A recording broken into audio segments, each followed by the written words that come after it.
Hi families. கதை பார்க்கலாமா? வாங்க.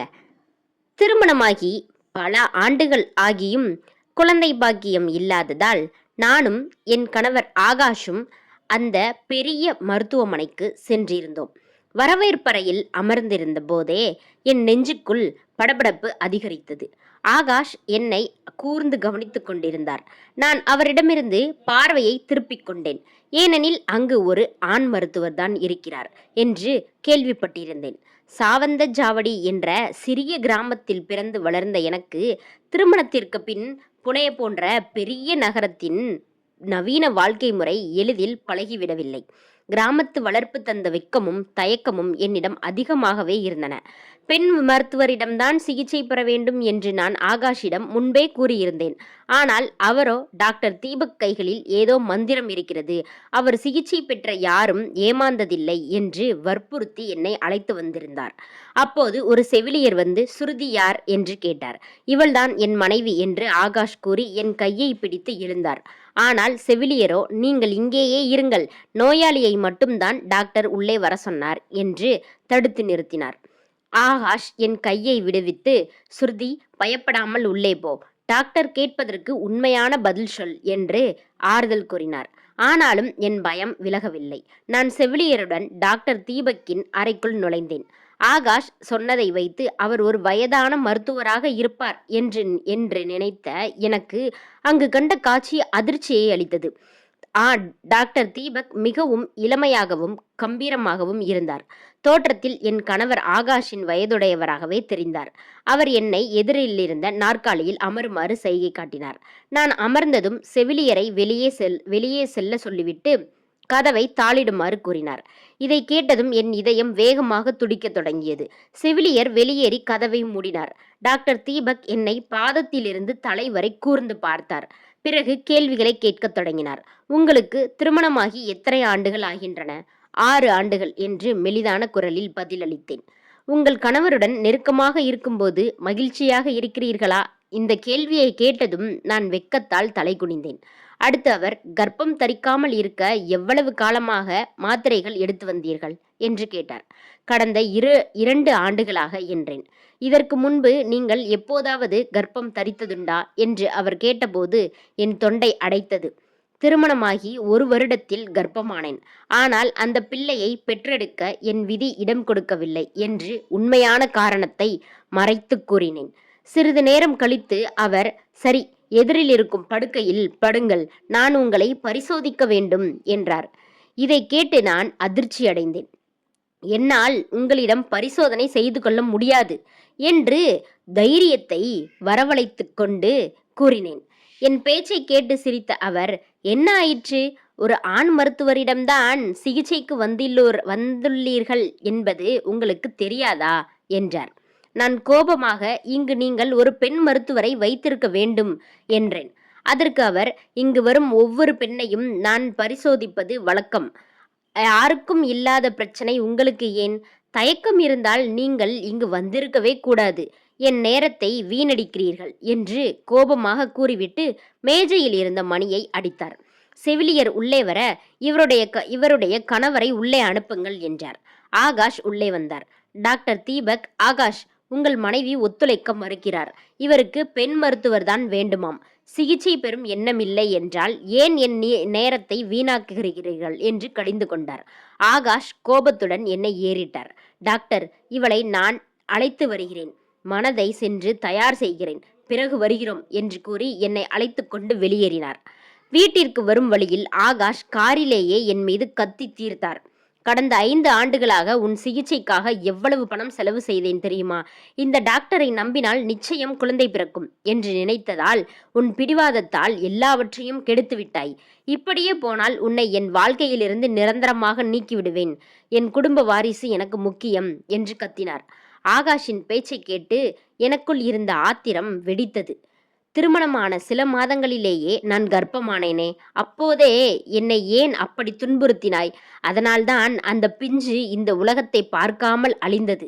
இப்போது நான் கர்ப்பமடையாமல் இருப்பதற்கு நீதான் காரணமே தவிர என் மீது எந்த தவறும் இல்லை. இப்போது ஒரு ஆண் மருத்துவரிடம் சிகிச்சை பெற சொல்கிறாயா? நான் ஒருபோதும் மாட்டேன் என்று ஆக்ரோஷமாக கத்தினேன். நான் கத்தியதை கேட்டு ஆகாஷ் காரின் வேகத்தை அதீதமாக அதிகரித்தார். பயந்து போன நான் அமைதியாக ஜன்னல் வழியாக வெளியே பார்க்க ஆரம்பித்தேன். எனக்கு ஆகாஷை பற்றி நன்கு தெரியும். இன்னும் பேசினால் காரை எங்கேயாவது மோதி விடுவார்.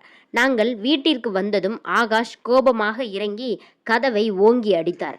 வீட்டின் பூட்டை திறக்கும் போதே அவர் கோபத்தின் உச்சிக்கு சென்றிருப்பது தெரிந்தது. இன்று என்னால் அவரிடமிருந்து தப்ப முடியாது என்று எனக்கு புரிந்தது. திருமணத்திற்கு பிறகு என் வாழ்க்கையில் மகிழ்ச்சி என்ற ஒன்றே இருந்ததில்லை. நான் வீட்டிற்குள் நுழைந்ததும் ஆகாஷ் என் கையை பிடித்து இழுத்து சென்று அறைக்குள் தள்ளினார். உனக்கு வாய் ரொம்ப நீளமாகிவிட்டது. எனக்கு பிடிவாதம் பிடிக்காது என்று தெரியுமல்லவா? நாளை மீண்டும் அதே மருத்துவரிடம் செல்ல வேண்டும். நீ அமைதியாக சிகிச்சை பெற வேண்டும் என்று கர்ஜித்தார். மறுநாள் ஆகாஷ் என்னை மீண்டும் டாக்டர் தீபக்கிடம் அழைத்து சென்றார். இந்த முறை நான் எதுவும் பேசவில்லை.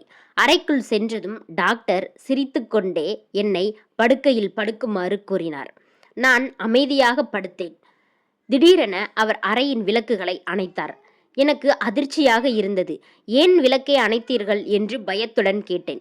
இதுதான் என் சிகிச்சையின் முறை என்று கூறிக்கொண்டே டாக்டர் என்னை நெருங்கி வந்தார். அப்போது என் மனதில் பழைய நினைவுகள் நிழலாடின. திருமணம் ஆன புதிதில் ஆகாஷும் அவர் தாய் மல்லிகா அம்மாளும் என்னுடன் இருந்தனர். மல்லிகா அம்மாள் மிகவும் பாசமானவர். ஆனால் ஆகாஷ் சில நேரங்களில் அன்பாகவும் பல நேரங்களில் கோபமாகவும் மிருகத்தனமாகவும் நடந்து கொள்வார். நான் முதல் முறை கர்ப்பமான போது என் உடல்நிலை சரியில்லாமல் இருந்தது.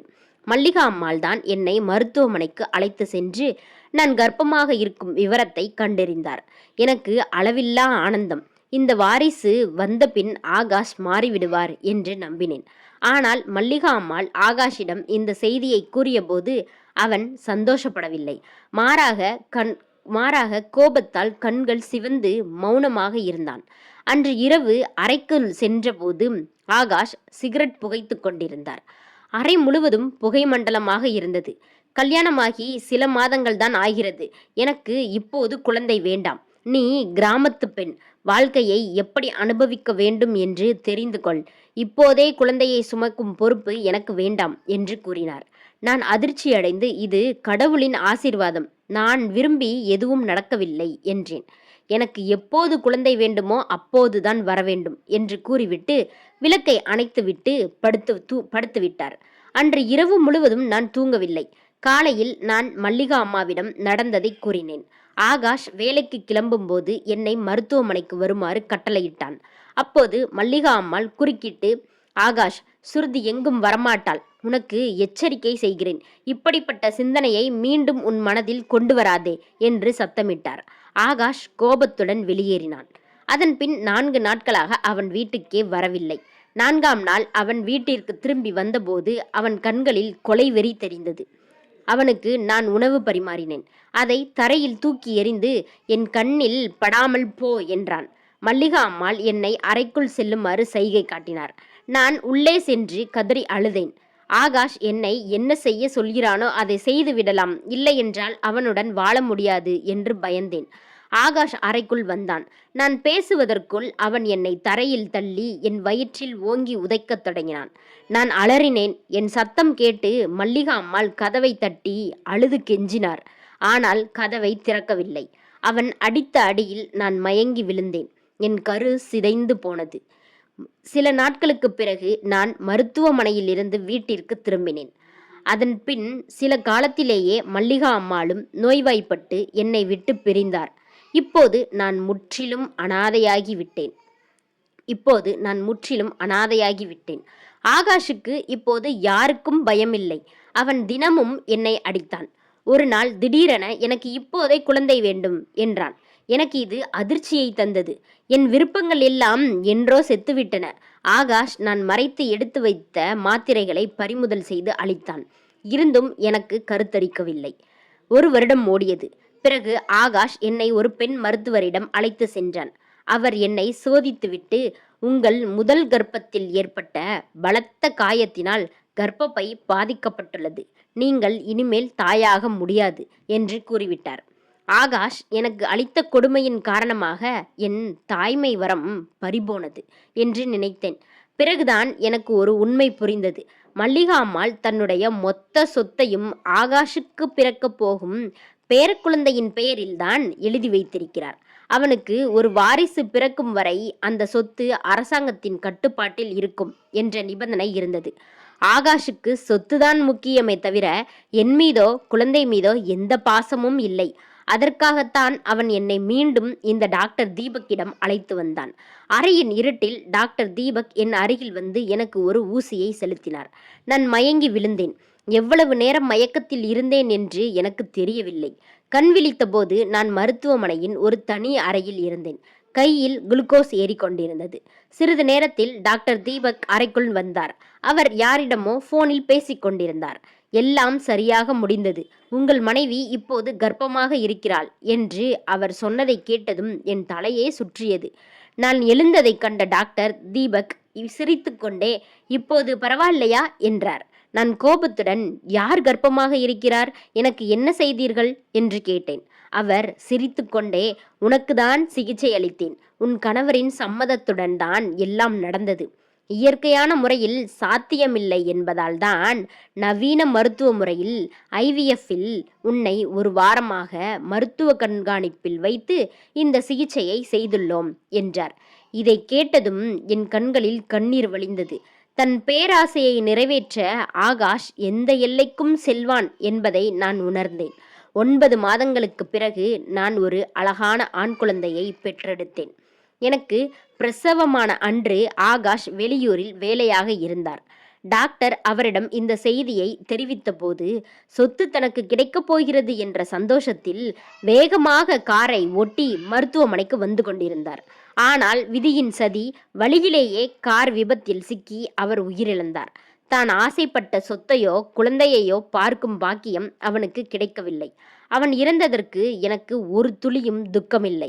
அவன் மனித உருவத்தில் வாழ்ந்த ஒரு அசுரன். தனக்கு வேண்டும்போது குழந்தையை அழிக்கலாம், வேண்டும்போது உருவாக்கலாம் என்று நினைத்த அவனுக்கு இயற்கையை விட பெரிய சக்தி ஒன்று மேலே இருக்கிறது என்பது அப்போதுதான் புரிந்திருக்கும். ஆகாஷின் இறுதி சடங்குகள் முடிந்தன. என் கண்களில் இருந்து ஒரு சொட்டு கண்ணீர் கூட வரவில்லை. கணவன் இறந்த அதிர்ச்சியில் நான் அளவில்லை என்று ஊரே பேசியது.